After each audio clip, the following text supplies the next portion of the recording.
আমার দেশে আল্লাহর আইন চায় না কারা জানেন? যারা চোর আর বাটপার। এরা কেন চায় না? কেননা কোরআনের আইন প্রতিষ্ঠিত হয়ে গেলে চুরি করলে কি করবেন ভাইরা? এই সিটার বাটপার চোরের আল্লাহর আইন চায় না। এই কারণে চিন্তা করে দেখে আল্লাহর আইন যদি বাস্তবায়ন হয়ে যায় চুরি করা যাবে না, মোটা মোটা টাকা চুরি করে লুটপাট করে বিদেশে পাচার করে দেওয়া যাবে না, মানে চুরি করলেই হাত। এবার চিন্তা করে দেখেন তো, আল্লাহর কোরআনের আইন যদি বাস্তবায়ন হয়ে যায়, বাংলাদেশের অধিকাংশ নেতার হাতই থাকবে না। ঠিক কিনা বলেন? প্রিয় ভাইয়েরা আমার, আল্লাহর কোরআন দিয়ে জীবন গঠন করা লাগবে। যেহেতু আপনি চিন্তা করছেন সুবিধাজনক ভাবে একটু ইসলাম মানবো, নামাজ পড়বো, রোজা করবো, হজ করবো, জাকাত দেবো, টুকটাক মাঝে মাঝে মানুষকে একটু দান খয়রাত করবো, আর ইচ্ছা মতো করবো, জান্নাতের টিকিট কেটে বসে আছে, মরবো আর জান্নাতের মধ্যে ঢুকে যাব। জান্নাত তো মামার বাড়ি। কথা বলে না, ঠিক কিনা? আমার ভাইরা, আল্লাহর কোরআন মানতে হবে। আল্লাহ পাক জানাচ্ছেন, ফামান তাবিয়া হুদায়া ফালা খাউফুন আলাইহিম ওয়ালা হুম ইয়াহজানুন। এই আয়াতের তাফসীর মধ্যে এসেছে, আমার নবীর জীবন দেখে দেখে তোমরা আমার কোরআন মেনে চলো। ঘোষণা দিলেন কে? তাহলে আমার নবীর জীবন, আমার নবী যে 10টা বছর মদিনার রাষ্ট্রপতি ছিলেন, তিনি দেশ পরিচালনা করেছিলেন কি দিয়ে? কি দিয়ে? তিনি প্রতিষ্ঠিত করেছিলেন আল্লাহর আইন, আল্লাহর বিধান, আল্লাহর হুকুম। জোরে কোন ঠিক কিনা? আমি আপনাদের সামনে আজকে আলোচনা রেখেছিলাম সূরার নাম হলো আরাফ। কি নাম?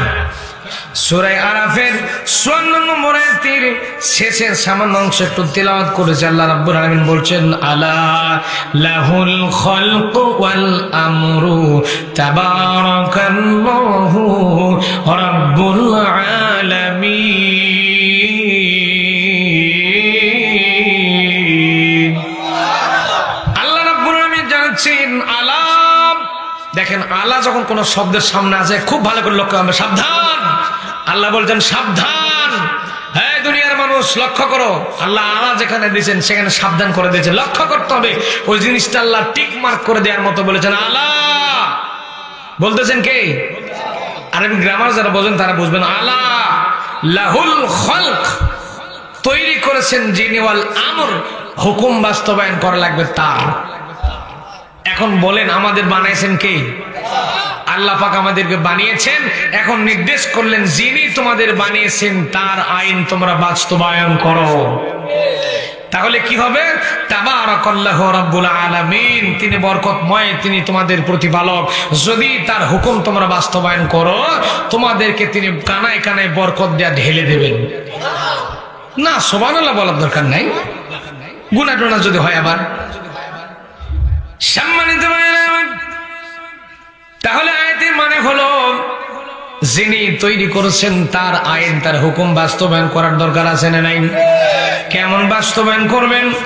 নামাজ পড়া যেমন ফরজ, রোজা করা ফরজ, হজ করা ফরজ, যাকাত দেওয়া ফরজ, ইসলামের যেগুলো বিধান যেমন করে ফরজ, ঠিক তেমন করে এই জমিনে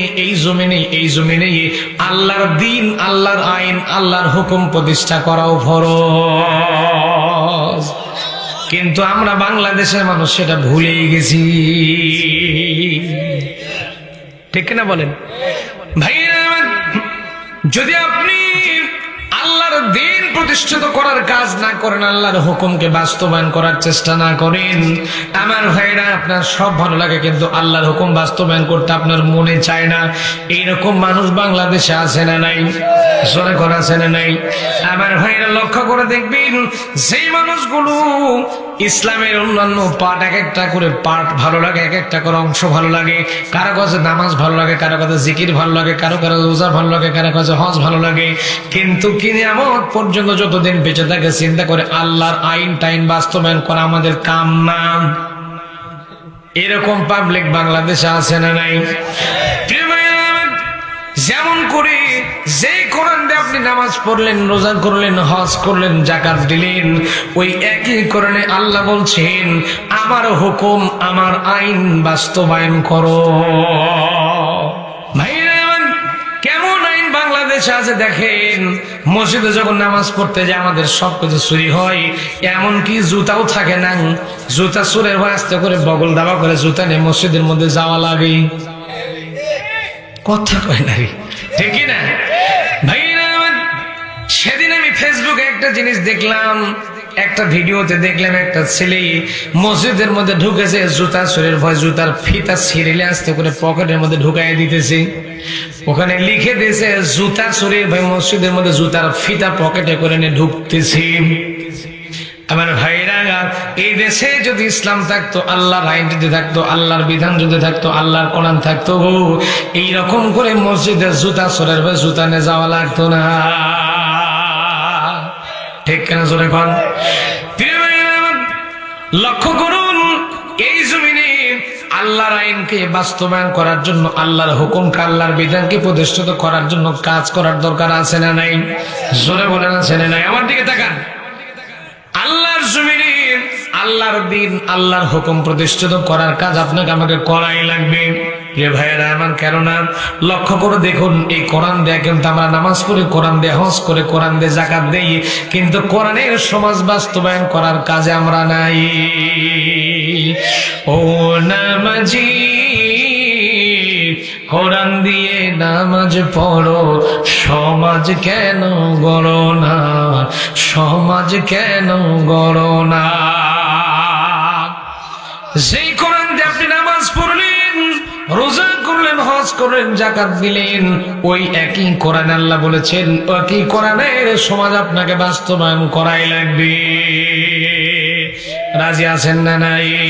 কোরআনের সমাজ বাস্তবায়ন করার জন্য জীবনে অনেক দুঃখ দুর্দশা, অনেক কষ্ট যন্ত্রণা আসতে পারে, তারপরে টিকে থাকার দরকার আছে না নাই? জোরে বলেন আছে না নাই? কথা কি বোঝা যায়? আমার আজকের আলোচনার টপিক হলো আল্লাহর আইন এই জমিনের মধ্যে প্রতিষ্ঠিত করাই লাগবে। কেন করবেন? আল্লাহর আইন যদি আপনি প্রতিষ্ঠিত করতে পারেন, তাহলে এই জমিনে আপনি শান্তি লাভ করবেন। জোরে করেন আল্লাহু আকবার।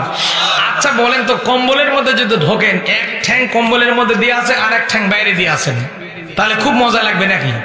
কথা কয় না বাড়ি, কথা কয় না। খুব মজা লাগবে মানে শান্তি লাগবে না, গরম লাগবে না। এখন শান্তি পেতে চাইলে দুই ঠ্যাঙে কম্বলের মধ্যে দেওয়া লাগবে নাকি?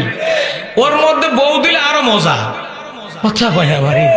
যারা বউ নাই তাদের অবশ্য বলিনি। যাই হোক, এখন আল্লাহ বলছেন যে ইয়া আইয়ুহাল্লাযীনা আমানু দুখুলু ফিস সিলমি কাফা, ইসলামের মধ্যে ঢোকো পুরাপুরি। আর আমরা মানে পুরাপুরি না ঢুকে গেছি অর্ধেক, ওই এক ঠ্যাং ঢুকাইছি। ঠিক কিনা বলেন? মানে আমরা কম সুবিধাজনক জায়গায় লাগাইছি। ইসলাম নামাজ পড়ি, রোজা করি, হজ করি, যাকাত দিই, যেগুলা সুবিধাজনক এগুলো আমরা মানতেছি। আর যেগুলা দেখতেছি আমার নেতার বিরুদ্ধে যাচ্ছে, দলের বিরুদ্ধে যাচ্ছে, আমার ক্ষমতাগিরির বিরুদ্ধে যাচ্ছে, চেয়ার টিকতেছে না, চেয়ার থাকতেছে না, আস্তে ওগুলা মাইনাস করে দিচ্ছি। বলেন ঠিক কিনা? এখন পুরাপুরি ইসলামের শান্তি যদি পেতে চান, আল্লাহর আইন এই জমিনে প্রতিষ্ঠিত করা লাগবে। আর আপনি যদি মুসলমান হয়ে থাকেন, আল্লাহর আইনের পক্ষে আপনাকে কথা বলাই লাগবে। এটা আপনার ইমানের দাবি, ঠিক কিনা? আল্লাহর আইন প্রতিষ্ঠা করার কাজে আমরা আছি না নাই? আছি না নাই? আল্লাহ আমাদের কবুল আর মঞ্জুর করে, বলেন আমিন।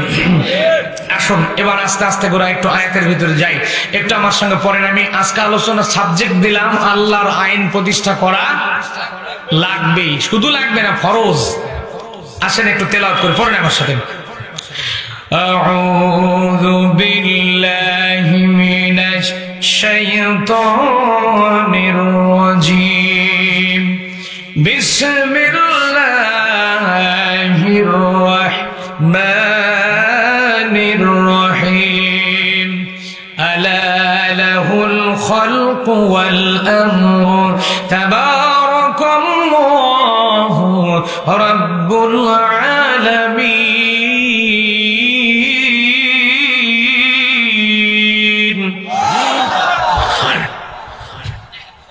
সাদাকাল্লাহুল আযীম। বিতাড়িত মুরতাদ শয়তানের ওয়াসওয়াসা থেকে পানাহা চেয়ে নিয়ে পরম করুণাময় আল্লাহ সুবহানাহু ওয়া তাআলার নামে কোরআনে কারীম থেকে আলোচনা শুরু করছি। আমার প্রিয় ভাইরা, আপনাদের সামনে আমি তেলাওয়াত করছি সূরার নাম হলো আল আরাফ। কোন সূরা? আরাফ মানে হলো পরিচিতি হওয়া, মানে পরিচয় হওয়ার জায়গার স্থানের নাম হলো আরাফ। মানে আমাদের বাপ আর মা, ওই যে জান্নাত থেকে যখন আল্লাহ বের করে দিল, আমাদের বাপ মা খালি দুনিয়াতে ঘুরতে ঘুরতে ঘুরতে, পৃথিবীতে আর কেউ নাই, বাপ আর মা ছাড়া আর কেউ নাই। আমাদের বাপ মা খালি ঘুরতে যায়, ঘুরতে ঘুরতে ঘুরতে। এখন বউ না থাকলে কি মনের মধ্যে আনন্দ থাকে? বউ যখন বাপের বাড়ি যায় ঠান্ডার দিন দেখেন বউ না থাকলে কিন্তু মনের মধ্যে শান্তি, কথা কয় না বাড়ি, হ্যাঁ শান্তি থাকে। এখন আমাদের বাপ আদম শফিউল্লাহর বউ নাই, চিন্তা করেন এখন মনের মধ্যে দুঃখ না শান্তি? দুঃখের মধ্যে আছেন। আমাদের বাপ খালি ঘুরতে ঘুরতে ঘুরতে ঘুরতে গোটা দুনিয়া ঘুরতেছে না, মায়ের আমাদের আম্মাজান হাওয়ার সাথে কোনো খবর নাই। দোয়া করতে করতে রব্বানা জালামনা, এই যে আমরা রব্বানা জালামনা হাত তুলে দোয়া করেন, এই দোয়া তো আমার বাপের দোয়া। কার দোয়া? আমার বাপ সে কাসেম মৌলভীর দোয়া না, কিন্তু আমার বাপ আদম আলাইহিস সালামের দোয়া। কার দোয়া? আমার বাপ দোয়া করতেন রব্বানা যালামনা আনফুসানা ওয়া ইল্লাম তাগফির লানা ওয়া তারহামনা লানা কুননা মিনাল খাসিরিন। আল্লাহ রব্বানা যালামনা, নিজের দিকে বলতে যে আমি জুলুম করছি আল্লাহ।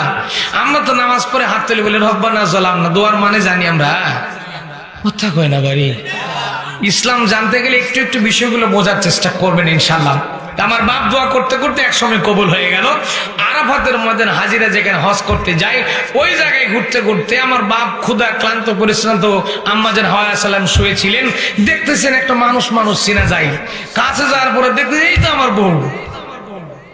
সুবহানাল্লাহ। কালকে সকাল 10টায় আমার ভাইরা, আমাদের মা হাওয়া আলাইহিস সালামকে পৃথিবীতে সবচাইতে শ্রেষ্ঠ সুন্দরী করে আল্লাহ দুনিয়াতে তৈরি করেছিলেন।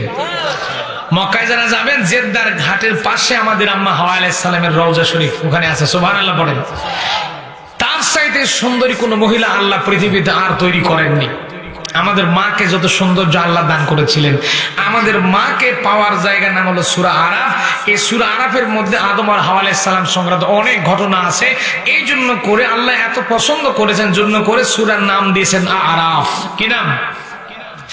আমরা কিয়ামতের ময়দান যেদিন হবে, আমাদের মা হাওয়া আলাইহিস সালাম আর আমাদের বাপ আদম আলাইহিস সালামকে আল্লাহ যেখানে বিয়ে পড়ায় দিয়েছিলেন হাসরের ময়দান, সেই জায়গাটার নাম হলো আরাফাতের ময়দান।